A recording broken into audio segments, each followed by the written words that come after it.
So, Josh, it's my understanding that this facility, 300 acres, somewhere north of Jacksonville, North Carolina, an undisclosed location up there, purchased by several folks that have a history in military or law enforcement, would just put it that way.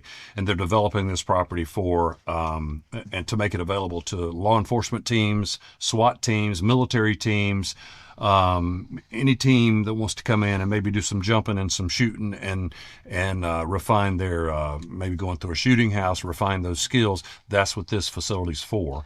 So they had to put in an airstrip.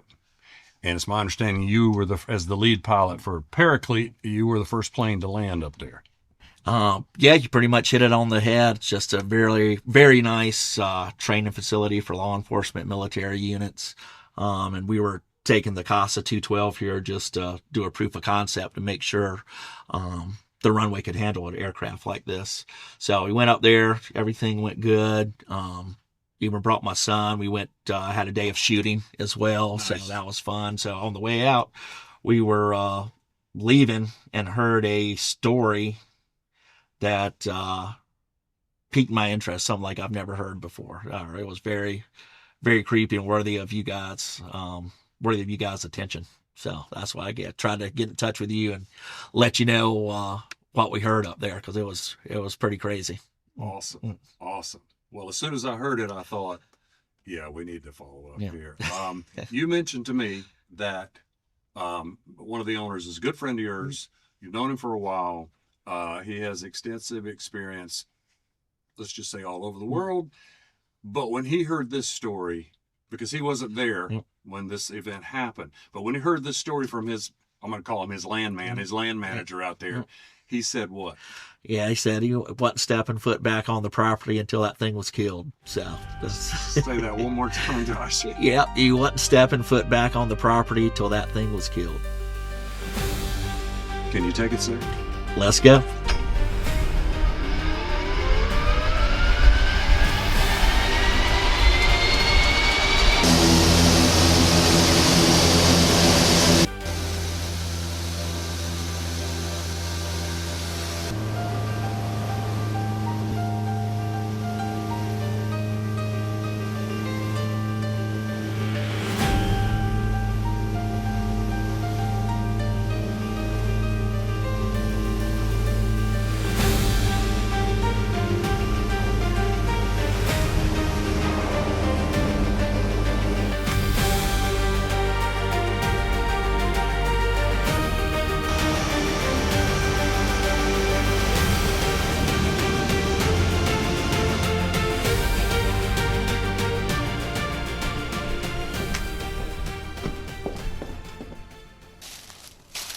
Hi folks, Rusty here. I'm standing inside of a 300-acre live fire training facility in North Carolina near the Neuse River. This facility has multiple shooting ranges for training with multiple weapons platforms. It has, they're certified for airborne operations. It has a live fire shooting house for live CQB training. It's got a dining facility, it's got a bunkhouse, it's got everything they need. It's got everything they need except the one thing they don't need. And the one thing they don't need is publicity. So to bring you this story, I had to make some concessions. Some of you aren't going to like them, but too bad. That's what it takes to get the story. I had to agree not to give you the location or the name of the company. So as I said, we're near the Neuse River, somewhere in North Carolina. I had to also agree to hide the identities of the people that we'll be interviewing on camera today and the identities of the people that I'll be talking to off camera as well. So, these people are all business out here, and we knew that coming into this.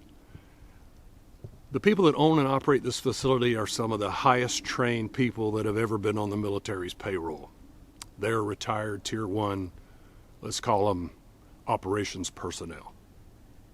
Now, what's Tier 1? Let me explain that for those of you that don't know. A Tier 1 hard asset can be a nuclear-powered submarine sitting off the coast of an adversarial nation. That's a Tier 1 hard asset. As far as personnel goes, it's a little different. Today, in all of our armed forces, all of our services, we have about 1.3 million men and women, servicemen and servicewomen. And they're all doing their part, and they're doing a great job.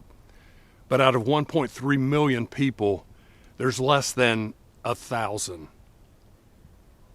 a lot less than 1,000, that could respond to our nation asking them to gear up and fly 10,000 miles away in the next 24 to 36 hours, drop in on an adversary, recover some intel, do a snatch and grab, whatever, exfil back through the little birds that brought you in the dark of night. You got to own the night. Your birds have to own the night, or exfil on a rubber boat, get back to the United States, assimilate into the population, and by the way, never tell anybody about it.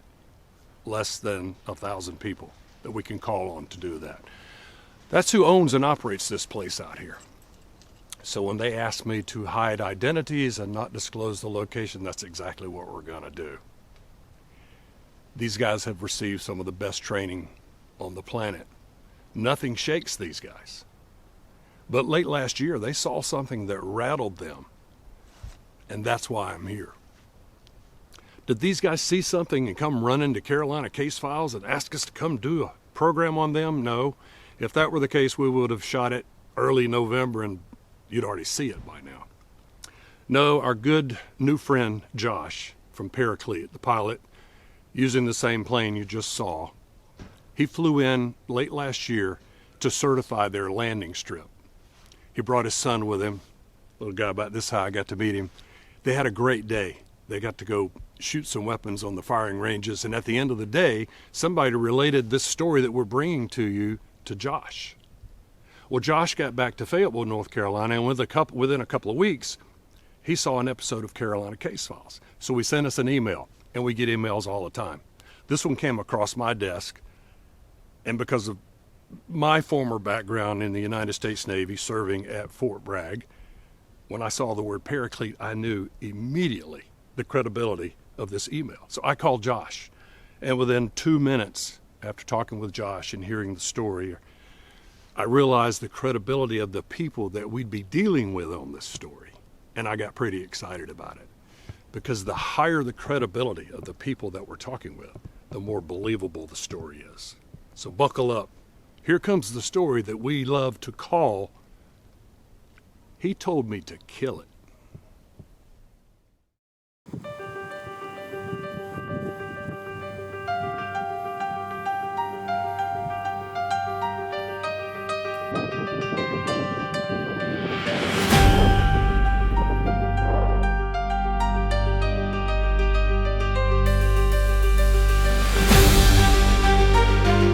So the landman and one of the armorers are taking us in the side-by-side down to where the original sighting occurred.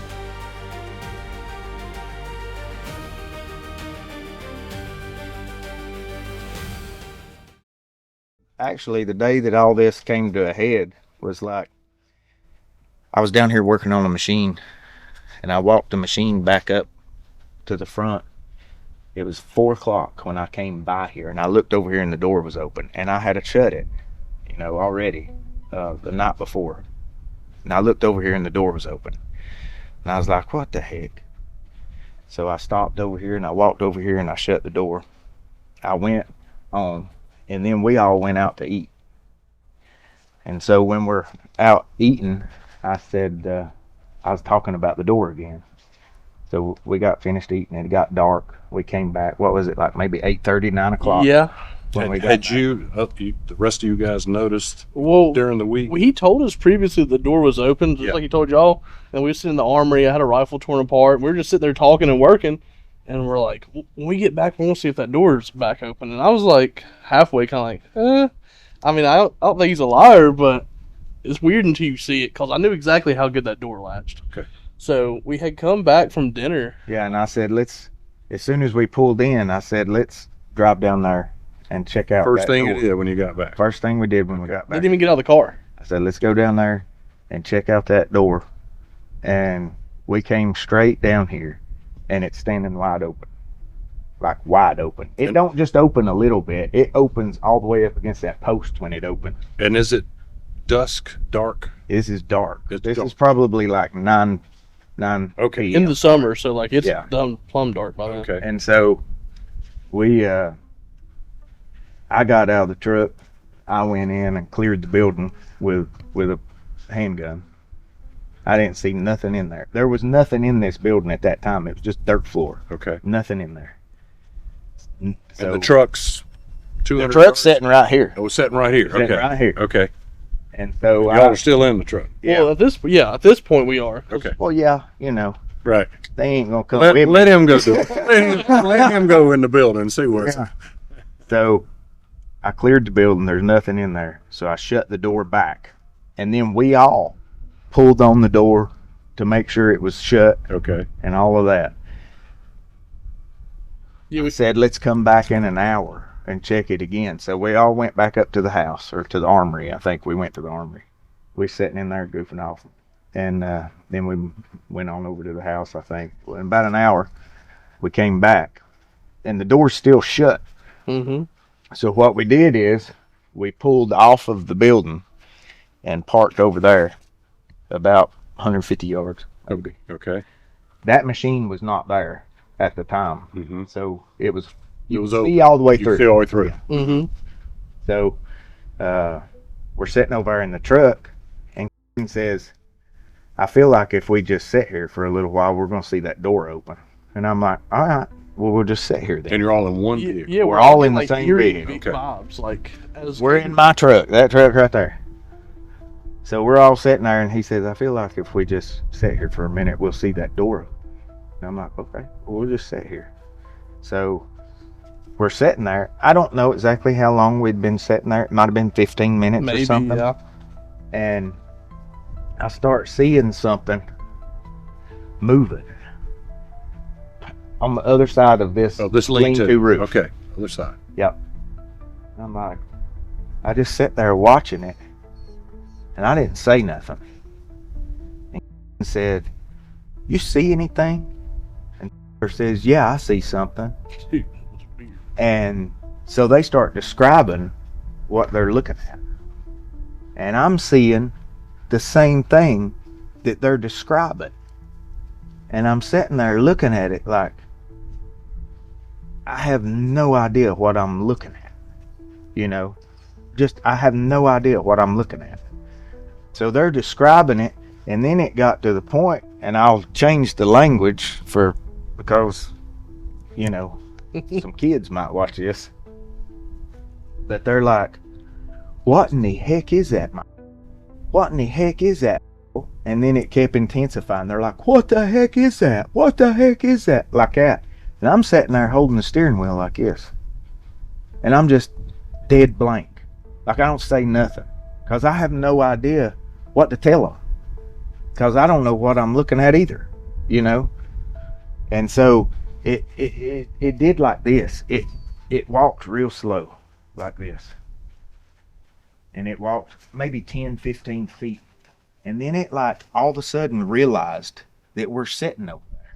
Like it just, at first it didn't act like we were anywhere around. It came from left to right like that. Mm-hmm. Okay.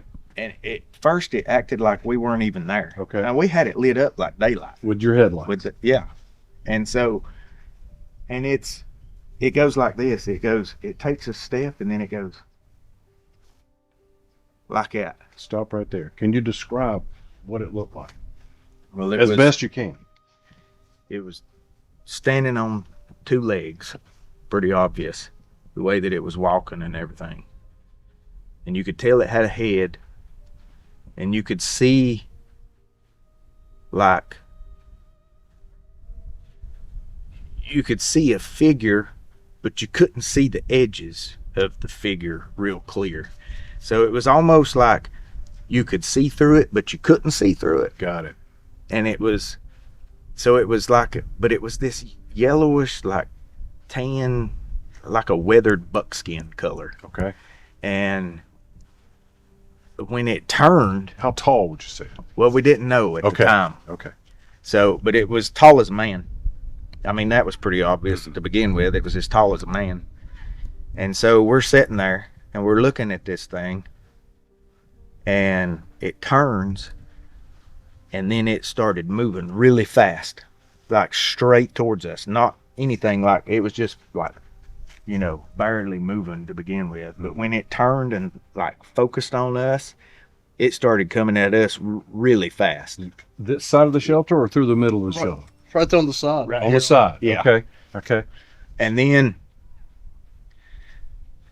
its eyes, you could see its eyes at that point, and they were not, it wasn't eye shine.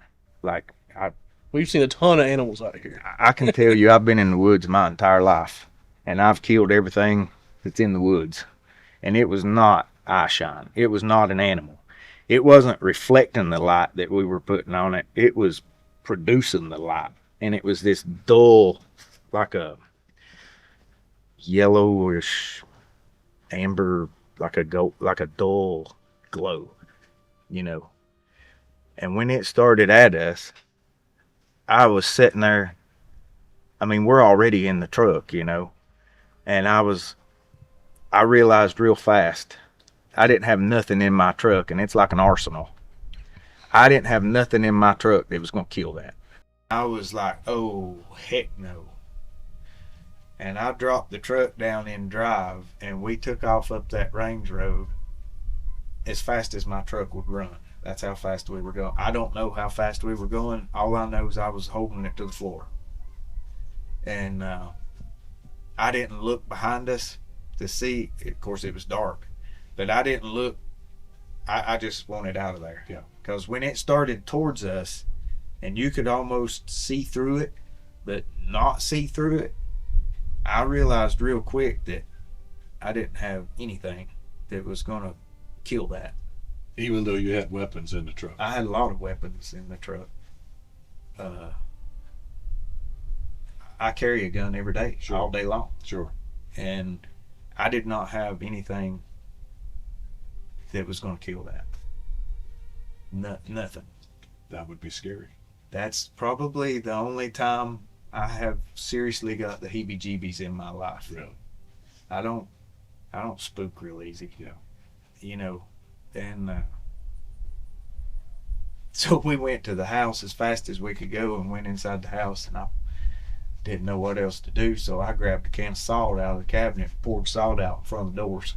You know, I had to do something. Right. You know? Right. What do we do now? Yeah.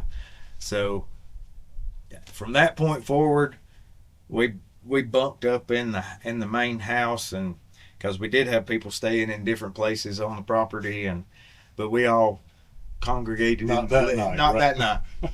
We all congregated in the living room, and that's where we were. Yeah. You know. Right. And we were all like, "What in the heck did we just see?" Yeah. Yeah. It was crazy. It was just crazy.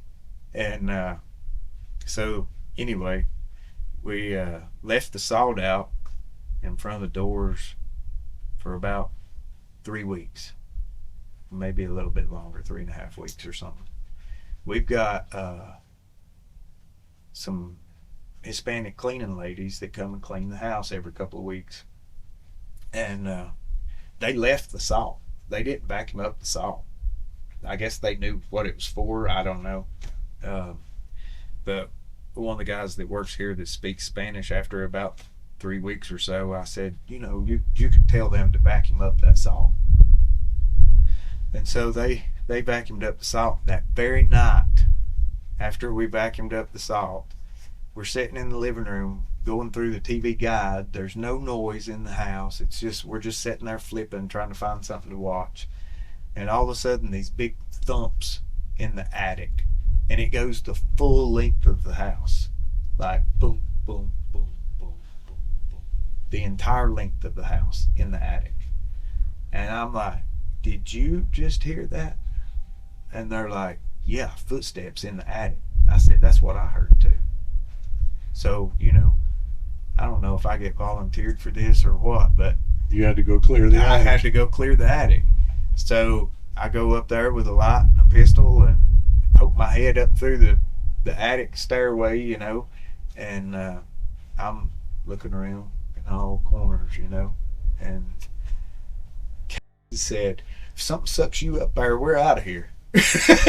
You know, Right. I'm like, okay, thanks, buddy. Yeah. But I don't know what that was either. We've had a few odd things, and some different doors started opening on the property that were completely locked up, and we had a building painted that we had locked up, and the doorknob and the keyhole and everything's taped up with painter's tape where they were painting.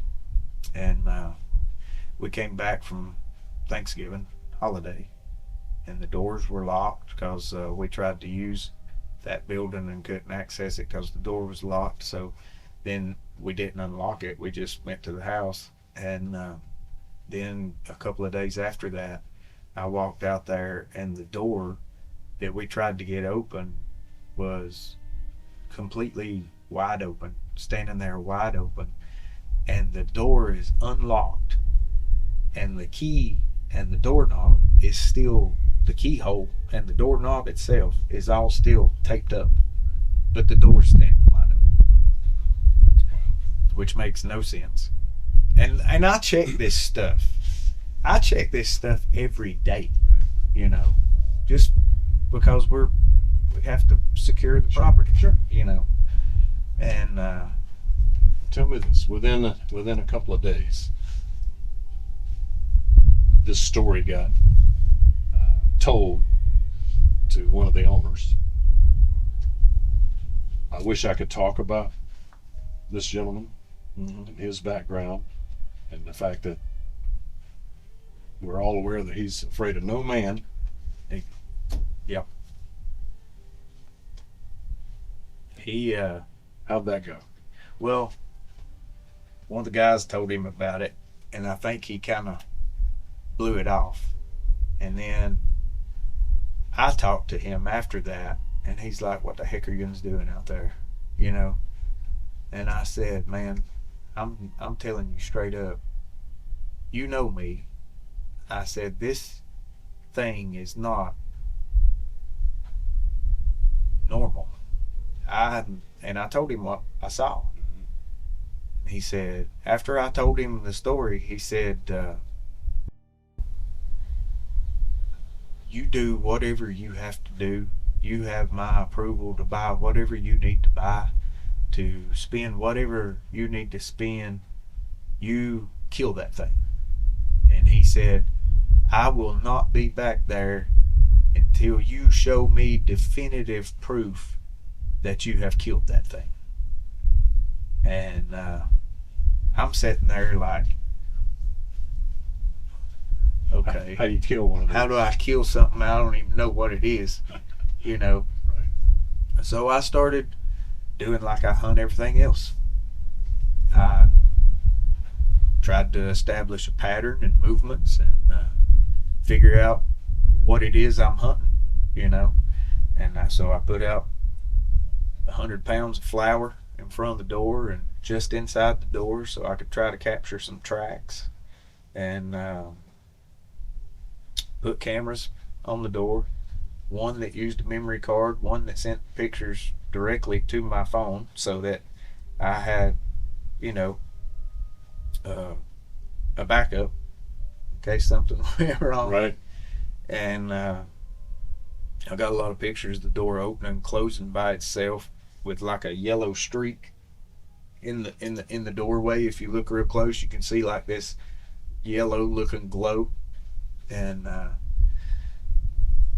the biggest thing is the door won't open by itself. Right. You can't force it open unless you turn the doorknob. You can stand in there and beat on it, and it won't open unless you turn the doorknob. Right. And it certainly won't close with like the wind blowing. It just bounces off of it. Yeah. You know. Were you able to get a track? I did find the next morning. We That was before you had the flower. that was before we had the flower and stuff, and before the cameras. Just the very next morning after all this had happened that night, we got one of the boys that work out here to stand out here beside the building where we saw it, just so we could judge the height of it. from where we were sitting. Mm-hmm. So it's about 6-7, in between 6 and 7 feet tall. Okay. Is basically what we figured out. Yeah. And so early that morning, the next morning, I'm out here, you know, trying to figure out what it is I saw. So I found a trail coming from here, going into the swamp, and it wasn't a hard trail like a wildlife path. It wasn't a hard trail. It was just the dew was knocked off of the grass, and you could see a definitive line through the dew going into the swamp. And so I started following that to see if I could see a track in a spot of dirt, or something that was, you know. And I did find a track out here. It looked like kind of like a deer track, but it was as long as my hand. Gracious. And it was, you know, a hoof, not a hog track, not a deer track, not a goat. It was way bigger, and it had a round heel pad right behind the track. And that's what I could make out. I brought some paper. Can I get you to draw that? Yeah. Awesome. And I don't know what leaves that track, but it ain't nothing that I know that lives in the wild. It's quite a story. Yeah. Where do you go from here? I don't know, man. I'm just I can tell you this, I won't hunt down here on this side of the property in the evenings. Not by yourself, right? Manual mill lathe, precision metalworking, and then got a separate degree in gunsmithing. Don't know if I want to name drop the school, but it's pretty prestigious gunsmith school. Nice. I was one of 7 that graduate the program. We start off with 30. Wow. So it was very, very hard. But yeah, I went into firearms design and manufacturing, left that job, worked for a very, very large gun shop. I probably had 400 or 500 guns come through my desk any given week. Wow. So that's actually how I met the owner for here, and he, me and him hit it off, of course, because I had my little autistic gun rambles, you know how I do, and yeah, was able to get me here. So Nice. little background. Nice. You seem like a good fit for the organization. We all have fun. That's Right. the thing. Tell me describe what you saw. Yeah. So are you wanting to start from the beginning of the night or what we saw when we were in the truck? What you went there in the truck. Yeah. So we were sitting about, I think, 150 to 200. I don't know. We always have arguments about how far things are away. Oh, you know how it And is. you're all in the truck. We're all in the truck. You got the headlights on. The landman is in the driver's seat. Okay. The gentleman that's over all the sensitive material and structures, don't want to drop his name, but he's in the passenger seat, and I'm in the middle because we were coming back from dinner, so I had an AK in my lap. So Nice. we were using flashlights to try to see things previously to that point, and we see a figure which, like I said, it's probably taller than me. I'm roughly about 6 foot. It was probably a foot taller than me, walking the same path we're standing right now.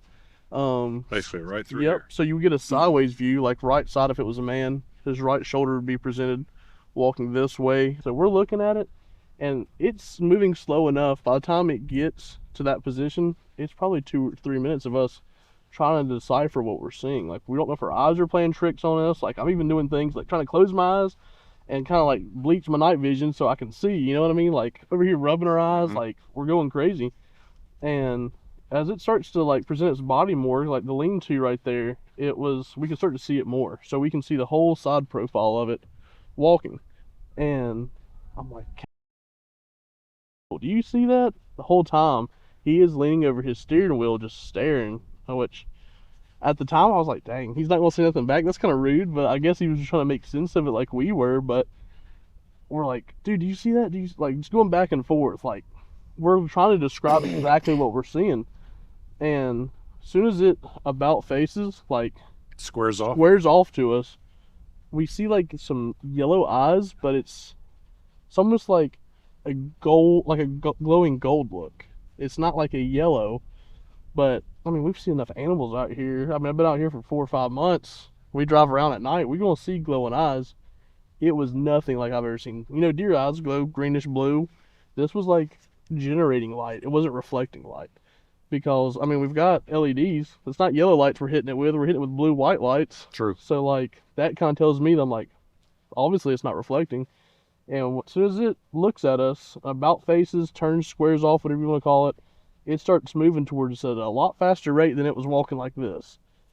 And I'm like, well, do you see that? And he looks at us, and all next I know is he picks his foot up to his chest and stops on that gas pedal, and we're probably hitting 60, 70 mile an hour down that range road. And I'm sitting in the back with an AK in my lap, bouncing. I don't want to let the gun hit me because it weighs 6 pounds. So sitting there getting hit in the top of the head, like we get back to the house and we talk about what we have seen for probably like the next 3 hours, like trying to rationalize and make sense. Sure. Like, hey, what do you think this is? What do you think this is? We're going like, we're all seeing the same thing and experiencing the same thing, so we're trying to like make sense of it. But yeah, we immediately went through, salted all the doorways, just cause I don't know, it's what you've always heard to do, you know. Like we tried to do anything we could to try to protect ourselves. In fact, I was actually, me and the other armor at the time, he's not here right now, but he wasn't here during that night, but we actually stay at the classroom, like next to the classroom. Mm-hmm. So there's a living quarters in there, bunk beds. I traded a perfectly good bunk bed for a couch, and I haven't left that couch. Is that right?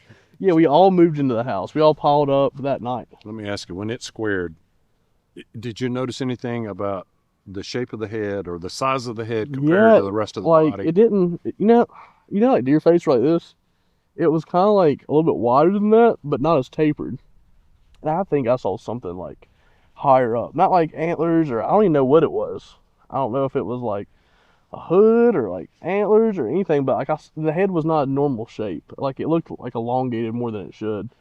But yeah, it almost looked like, in my mind, like looking back at it, it kind of looked like someone with a cloak with like small horns and like it over it with glowing eyes, kind of in my mind, or maybe ears, like. But yeah, it kind of looked. I was like, God, that looks kind of like medieval times kind of thing. Like looking back at it, like that's how I can remember it. But I don't know if they've let you know about that. That's but a whole nother episode. Yeah.